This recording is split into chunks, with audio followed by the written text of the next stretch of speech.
Hello, and welcome back to the continuation and conclusion of Sherlock Holmes, the Man with the Twisted Lip.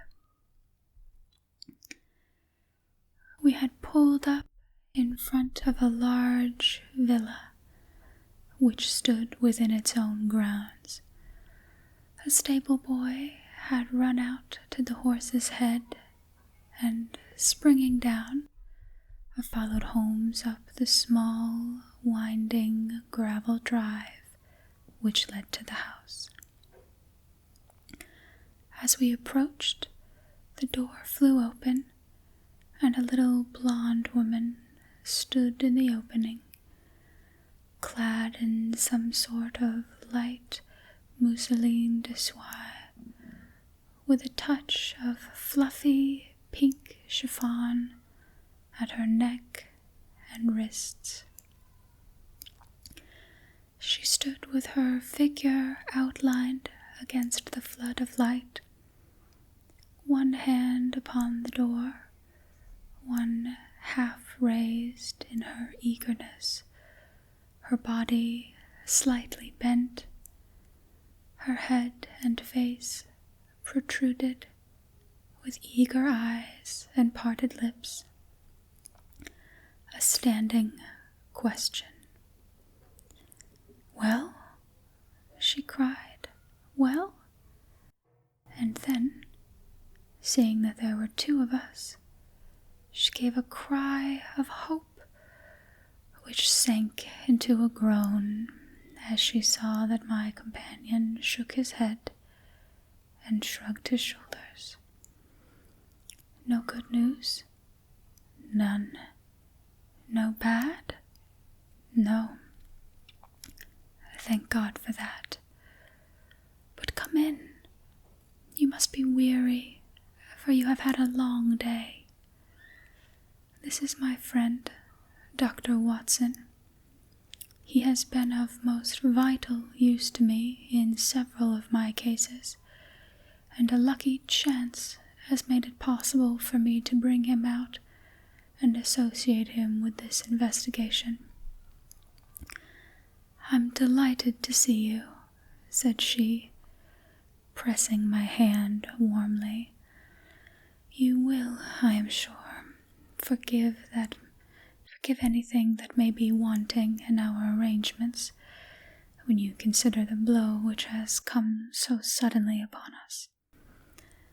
"My dear madam," said I am an old campaigner, and if I were not, I can very well see that no apology is needed.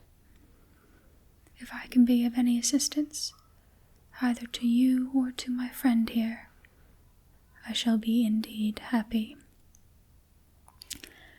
Now, Mr. Sherlock Holmes," said the lady, as we entered a well-lit dining room, upon the table of which a cold supper had been laid out, "I should very much like to ask you one or two plain questions, to which I beg that you will give a plain answer." "Certainly, madam. Do not trouble about my feelings. I am not hysterical nor given to fainting. I simply wish to hear your real opinion." "Upon what point?" "In your heart of hearts, do you think that Neville is alive?" Sherlock Holmes seemed to be embarrassed by the question. "Frankly, now," she repeated, standing upon the rug looking keenly down at him as he leaned back in a basket chair. "Frankly, then, madam, I do not." "You think that he is dead?" "I do." "Murdered?" "I don't say that. Perhaps." "And on what day did he meet his death?" "On Monday." Then perhaps, Mr. Holmes, you will be good enough to explain how it is that I have received a letter from him today." Sherlock Holmes sprang out of his chair as if he had been galvanized. "What?" he roared. "Yes, today." She stood smiling, holding the little slip of paper in the air. "May I see it?" "Certainly." He snatched it from her in his eagerness, and smoothing it out upon the table, he drew over the lamp and examined it intently. I had left my chair and was gazing at it over his shoulder. The envelope was a very coarse one, and was stamped with the Gravesend postmark, and with the date of that very day, or rather of the day before, for it was considerably after midnight. "Coarse writing," murmured Holmes. "Surely this is not your husband's writing, madam?" "No, but the enclosure is." "I perceive also that whoever addressed the envelope had to go and inquire as to the address." "How can you tell that?" "The name, you see, is in perfectly black ink, which has dried itself. The rest is of the grayish color, which shows that blotting paper has been used. If it had been written straight off, and then blotted, none would be of a deep black shade. This man has written the name, and then there has been a pause before he wrote the address, which can only mean that he was not familiar with it. It is, of course, a trifle, but there is nothing so important as trifles. Let us now see the letter. Ha! There has been an enclosure here." "Yes, there was a ring, his signet ring." "Are you sure that this is your husband's hand?" "One of his hands." "One. His hand when he wrote hurriedly. It is very unlike his usual writing, and yet I know it well. Dearest, do not be frightened. All will come well. There is a huge error which it may take some little time to rectify. Wait in patience. Neville." "Written in pencil upon the fly-leaf of a book, octavo size, no watermark. Posted today in Gravesend by a man with a dirty thumb. Ha! And the flap has been gummed, if I am not very much in error, by a person who had been chewing tobacco. And you have no doubt that it is your husband's hand, madam?" "None. Neville wrote those words." "And they were posted today at Gravesend. Well, Mrs. Sinclair, the clouds lighten, though I should not venture to say that the danger is over." "He must be alive, Mr. Holmes." "Unless this is a clever forgery to put us on the wrong scent. The ring, after all, proves nothing. It may have been taken from him." No, it is his very own writing." "Very well. It may, however, have been written on Monday, and only posted today." "That is possible. If so, much may have happened between." "Oh, you must not discourage me, Mr. Holmes. I know that all is well with him. There is so keen a sympathy between us that I should know if evil came upon him. On the very day that I saw him last, he cut himself in the bedroom, and yet I in the dining room rushed upstairs instantly with the utmost certainty that something had happened. Do you think that I would respond to such trifle and yet be ignorant of his death?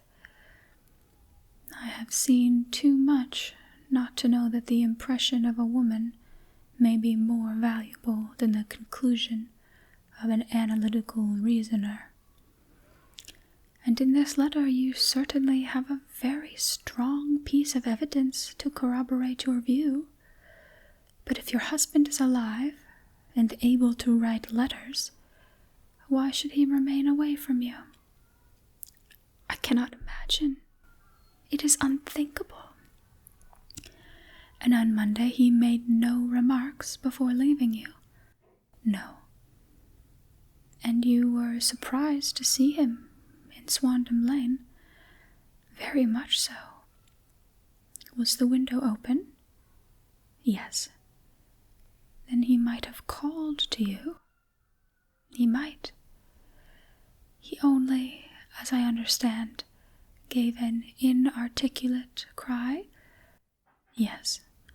A call for help, you thought? Yes. He waved his hands. But it might have been a cry of surprise. Astonishment at the unexpected sight of you might cause him to throw up his hands. It is possible. And you thought he was pulled back. He disappeared so suddenly. He might have leapt back. You did not see anyone else in the room? No, but this horrible man confessed to having been there, and the Lascar was at the foot of the stairs. Quite so. Your husband, as far as you could see, had his ordinary clothes on, but without his collar or tie. I distinctly saw his bare throat. Had he ever spoken of Swandam Lane?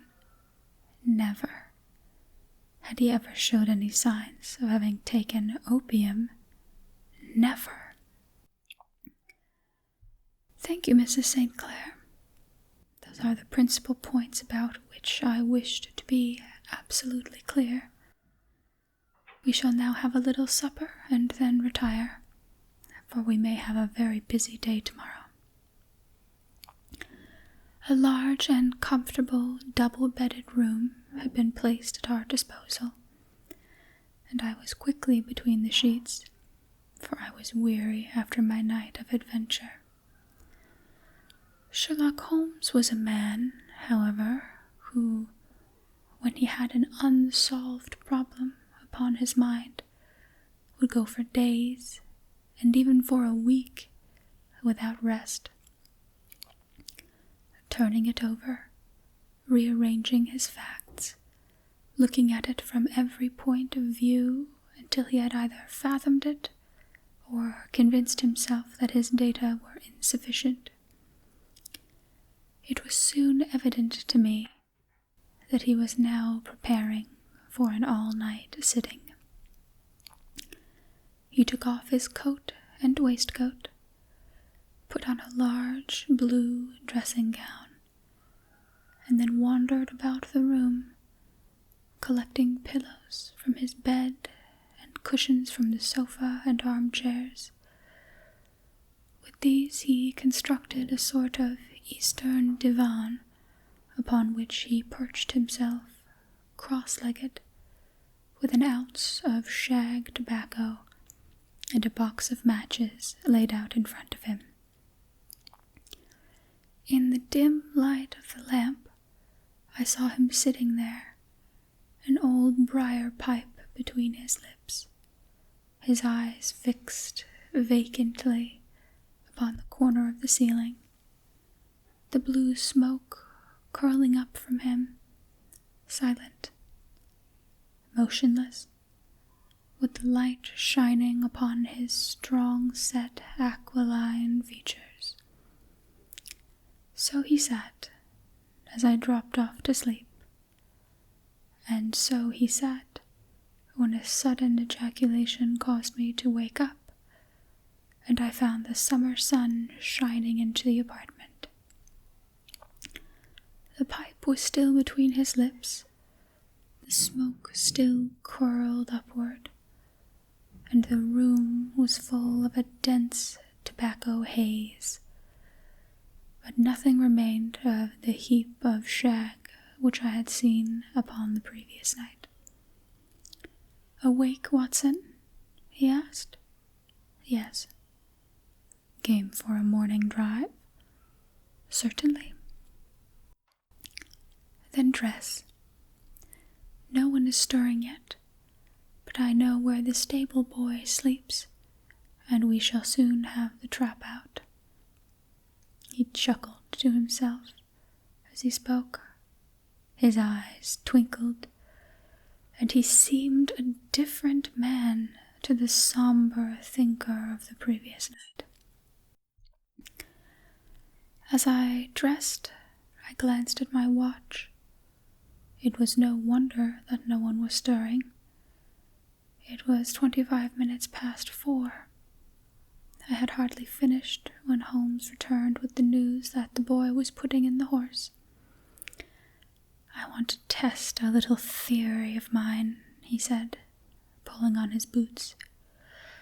"I think, Watson, that you are now standing in the presence of one of the most absolute fools in Europe. I deserve to be kicked from here to Charing Cross, but I think I have the key of the affair now." "And where is it?" I asked, smiling. "In the bathroom," he answered. "Oh yes, I am not joking," he continued, seeing my look of incredulity. "I have just been there, and I have taken it out, and I have got it in this Gladstone bag.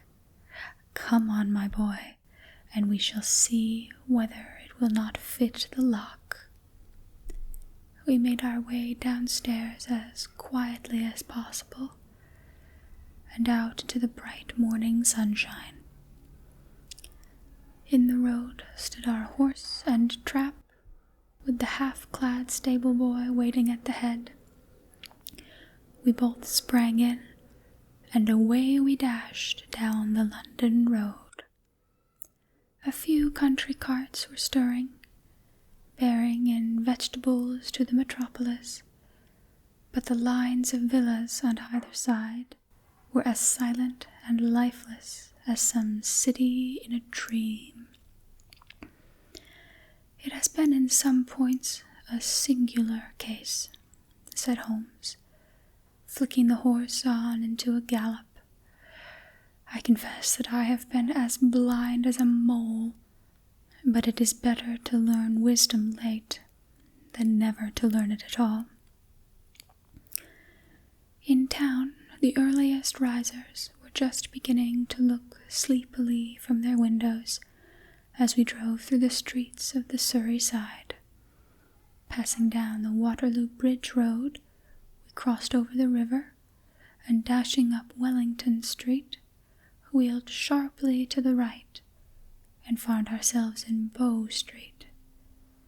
Sherlock Holmes was well known to the force, and the two constables at the door saluted him.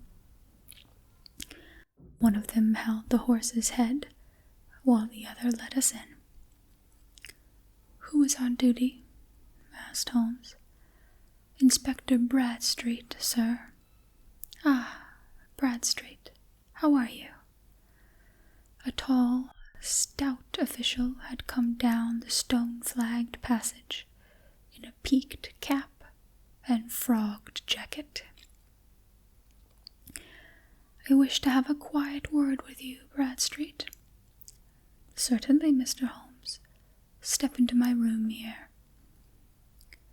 It was a small, office-like room, with a huge ledger upon the table, and a telephone projecting from the wall. The inspector sat down at his desk. "What can I do for you, Mr. Holmes?" "I called about that beggar man, Boone. the one who was charged with being concerned in the disappearance of Mr. Neville St. Clair of Lee. Yes, he was brought up and remanded for further inquiries, so I heard. You have him here? In the cells. Is he quiet? Oh, he gives no trouble, but he is a dirty scoundrel. Dirty? Yes, it is all we can do to make him wash his hands, and his face is as black as a tinker's.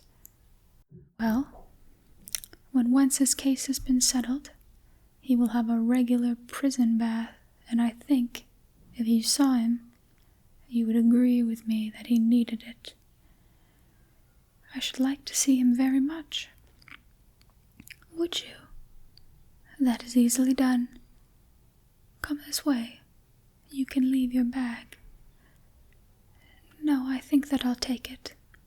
Very good. Come this way, if you please.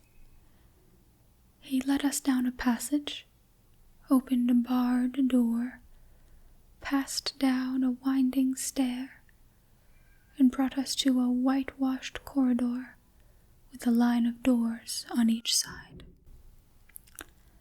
The third on the right is his, said the inspector. Here he is. He quietly shot back a panel in the upper part of the door and glanced through. He is asleep, said he. You can see him very well. We both put our eyes to the grating. The prisoner lay with his face towards us, in a very deep sleep, breathing slowly and heavily. He was a middle-sized man, coarsely clad as became his calling, with a colored shirt protruding through the rent in his tattered coat.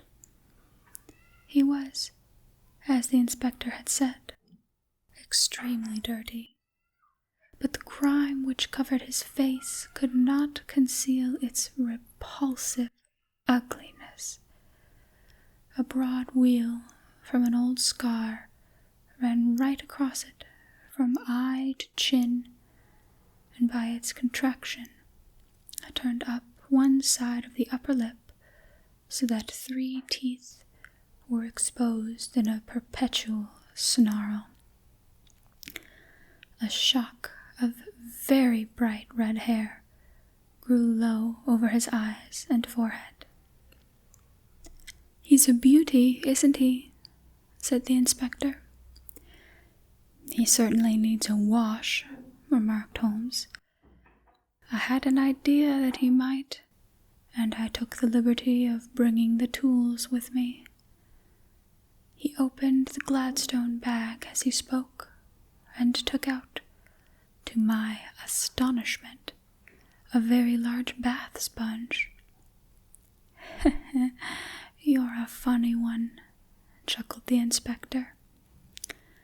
Now, if you will have the great goodness to open that door very quietly, we will soon make him cut a much more respectable figure. Well, I don't know why not, said the inspector. He doesn't look a credit to the Bow Street cells, does he? He slipped his key into the lock, and we all very quietly entered the cell.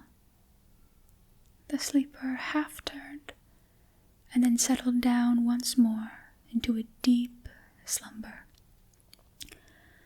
Holmes stooped to the water jug, moistened his sponge, and then rubbed it twice vigorously across and down the prisoner's face. Let me introduce you, he shouted, to Mr. Neville St. Clair of Lee in the county of Kent. Never in my life had I seen such a sight. The man's face peeled off under the sponge like the bark from a tree. Gone was the coarse brown tint, Gone, too, was the horrid scar which had seamed across it, and the twisted lip which had given the repulsive sneer to the face. A twitch brought away the tangled red hair, and there, sitting up in his bed, was a pale, sad-faced, refined-looking man, black-haired and smooth-skinned, rubbing his eyes and staring about him with sleepy bewilderment. Then, suddenly realizing the exposure, he broke into a scream and threw himself down with his face to the pillow. "Great heavens!" cried the inspector. "It is indeed the missing man. I know him from the photograph." The prisoner turned with the reckless air of a man who abandons himself to his destiny. "Be it so," he said, "and pray what am I charged with?" "With making away with Mr. Neville St. Oh, come, you can't be charged with that unless they make a case of attempted suicide of it," said the inspector with a grin. "Well, I have been 27 years on the force, but this really takes the cake. If I am Mr. Neville St. Clair, then it is obvious that no crime has been committed, and that, therefore, I am illegally detained." "No crime, but a very great error has been committed," said Holmes. "You would have done better to have trusted your wife." "It was not the wife, it is the children," groaned the prisoner. "God help me, I would not have them ashamed of their father. My God, what an exposure! What can I do?" Sherlock Holmes sat down beside him on the couch and patted him kindly on the shoulder. "If you leave it to a court of law to clear the matter up," he said, "of course you can hardly avoid publicity. On the other hand, if you convince the police authorities that there is no possible case against you, I do not know that there is any reason that the details should find their way into the papers. Inspector Bradstreet would, I am sure, make notes upon anything which you might tell us, and submit it to the proper authorities. This case would then never go into court at all." "God bless you," cried the prisoner passionately. "I would have endured imprisonment, aye, even execution, rather than have left my miserable secret as a family blot to my children. You are the first who have ever heard my story. My father was a schoolmaster in Chesterfield, where I received an excellent education. I traveled in my youth, took to the stage, and finally became a reporter on an evening paper in London. One day, my editor wished to have a series of articles upon begging in the metropolis, and I volunteered to supply them. There was the point from which all my adventures started. It was only by trying begging as an amateur that I could get the facts upon which to base my articles. When as an actor, I had, of course, learned all the secrets of making up, and had been famous in the green room for my skill. I took advantage now of my attainments. I painted my face to make myself as pitiable as possible. I made a good scar and fixed one side of my lip in a twist by the aid of a small slip of flesh-colored plaster.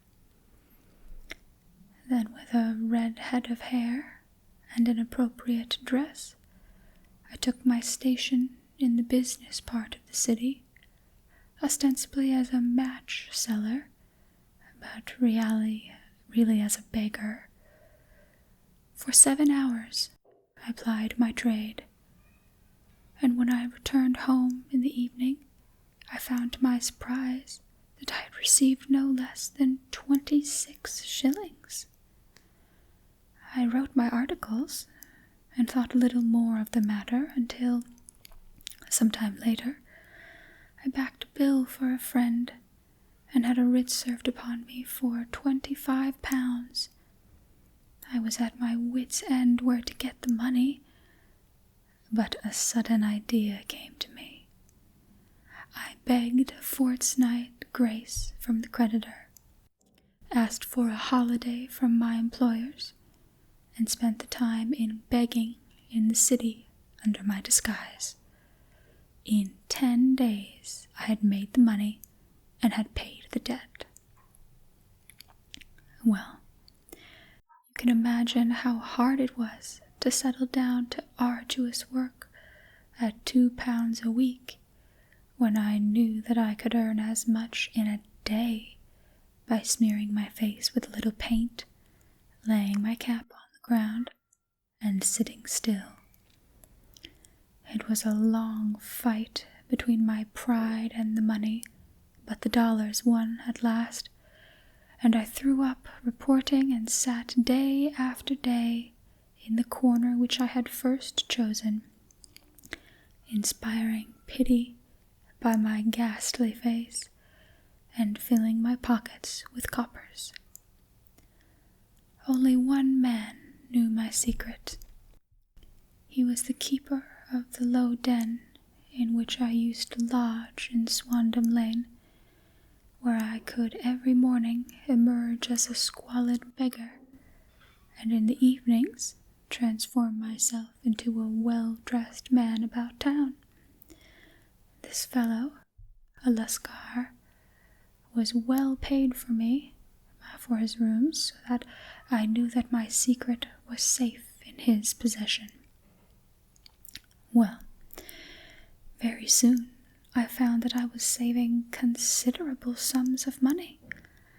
I do not mean that any beggar in the streets of London could earn £700 a year, which is less than my average takings, but I had exceptional advantages in my power of making up, and also in a facility of repartee, which improved my practice and made me quite a recognized character in the city. All day a stream of pennies, varied by silver, poured in upon me, and it was a very bad day in which I failed to take £2. As I grew richer, I grew more ambitious, took a house in the country, and eventually married, without anyone having a suspicion as to my real occupation. My dear wife knew that I had business in the city. She little knew what. Last Monday I had finished for the day, and was dressing in my room above the opium den, when I looked out of my window and saw, to my horror and astonishment, that my wife was standing in the street, with her eyes fixed full upon me. I gave a cry of surprise, threw up my arms to cover my face, and, rushing to my confidant, the Lascar, entreated him to prevent anyone from coming up to me. I heard her voice downstairs, but I knew that she could not ascend.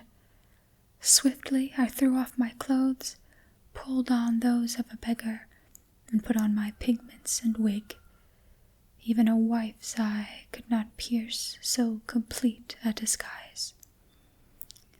But then it occurred to me that there might be a search in the room, and that the clothes might betray me.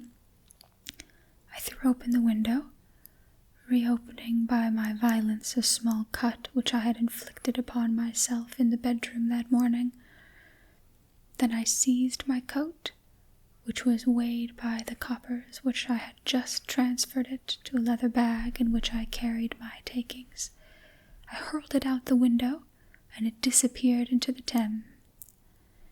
The other clothes would have followed, but at that moment there was a rush of constables up the stair, and a few minutes after I found, rather, I confess, to my relief, that instead of being identified as Mr. Neville St. Clair, I was arrested as his murderer. I do not know that there is anything else for me to explain. I was determined to preserve my disguise as long as possible, and hence my preference for a dirty face. Knowing that my wife would be terribly anxious, I slipped off my ring and confided it to the Lascar at the moment when no constable was watching me, together with a hurried scrawl telling her that she had no cause to fear. "The note only reached her yesterday," said Holmes. "Good God, what a week she must have spent."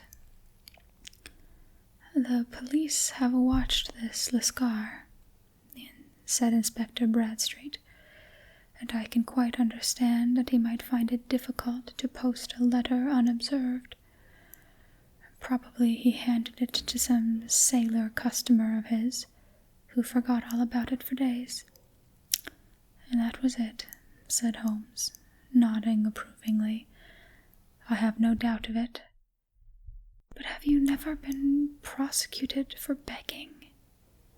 "Many times. But what was a fine to me?" "It must stop here, however," said Bradstreet. "If the police are to hush this thing up, there must be no more of Hugh Boone. I have sworn it by the most solemn oaths which a man can take. In that case, I think that it is probable that no further steps may be taken. But if you are found again, then all must come out.